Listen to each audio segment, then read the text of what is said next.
after celebrating its 100th anniversary with record crowds. The National Park Service is proposing steep increases in entry fees, more than doubling the peak season gate fee to $70 at Rocky Mountain National Park and the 16 other busiest parks. The targeted fee increases are intended to fund overdue improvements to aging infrastructure, including park roads, bridges, campgrounds, waterlines, restrooms and visitor centers, U.S. Interior Secretary Ryan Zinke said in a statement announcing the proposal. We need to have the vision to look at the future of our parks and take action in order to ensure that our grandkids will have the same if not better experience than we have today, Zinke said.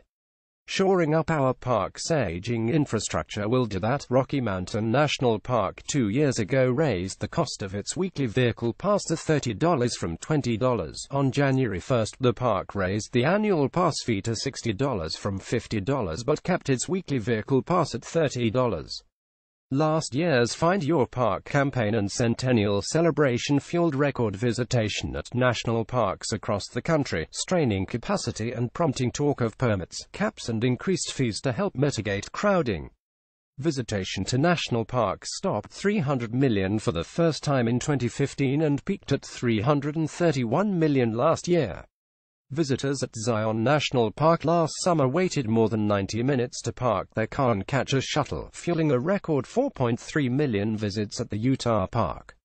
Over Memorial Day weekend last year at Arches National Park, which reached 1.6 million visits in 2016, traffic backed up onto US 191, prompting the Utah Highway Patrol to temporarily close the park entrance. At Yellowstone National Park, 4.3 million visits in 2016. Passing through the entrance at West Yellowstone took more than 3 hours in July. Rocky Mountain National Park set visitation records in 2014, 2015 and 2016, reaching 4.52 million visitors last year. Through September, the park is on pace with the previous year, with 3.86 million visitors. With at least $12 billion in deferred maintenance and backlogged improvement projects, the proposed new fee structure would grow park service revenue by $70 million a year, marking a 34% increase over the $200 million the service collected in 2016. Federal law requires 80% of park fees to remain in the park where they are collected and 20% is directed toward projects in other parks. Raising gate fees during the park's 5 busiest months balances the need to generate revenue for needed improvements while still providing value to visitors, said Jeremy Barnum, the head of public affairs for the Park Service.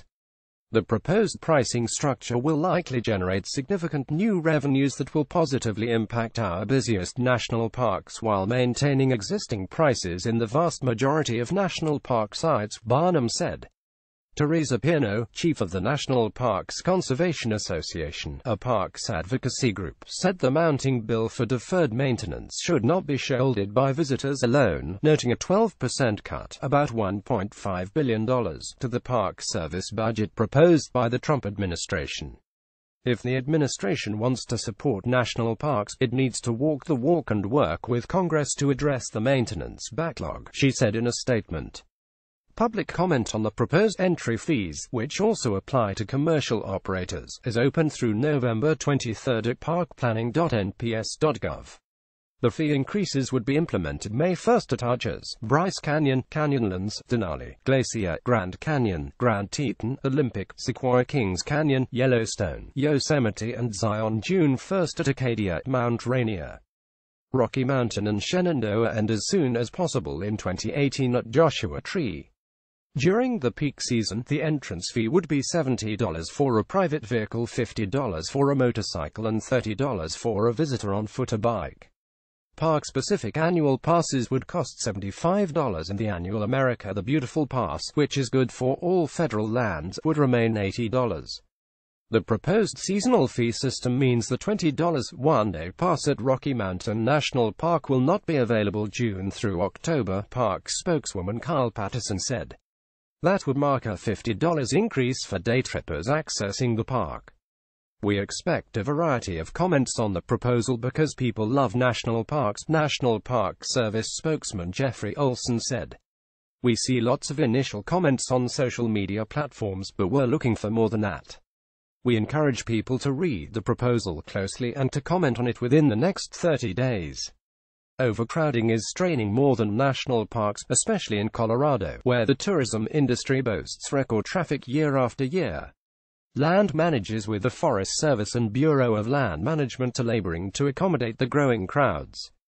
The notion that Colorado's jewels are being loved to death is emerging as a common theme across the state, where the state's forerunners, backcountry destinations and popular national parks are seeing record numbers.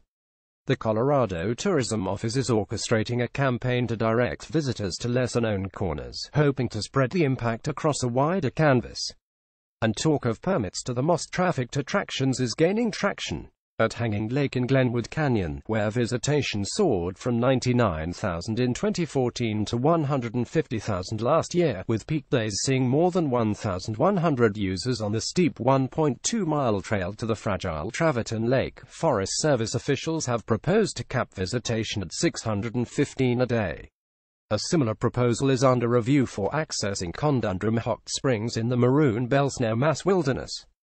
Estes Park Town Administrator Frank Lancaster said he understands the proposed fee increase and said previous more modest hikes have not resulted in fewer visitors to his town, the gateway to Rocky Mountain National Park. But he said this 133% increase could have big impact on park visitation and our community. We'll be discussing it further.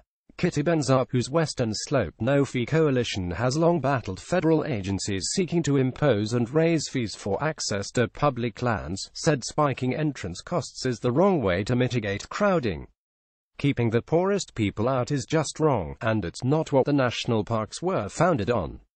They are obviously trying to deter visitors to reduce crowding, and what are they telling us they don't?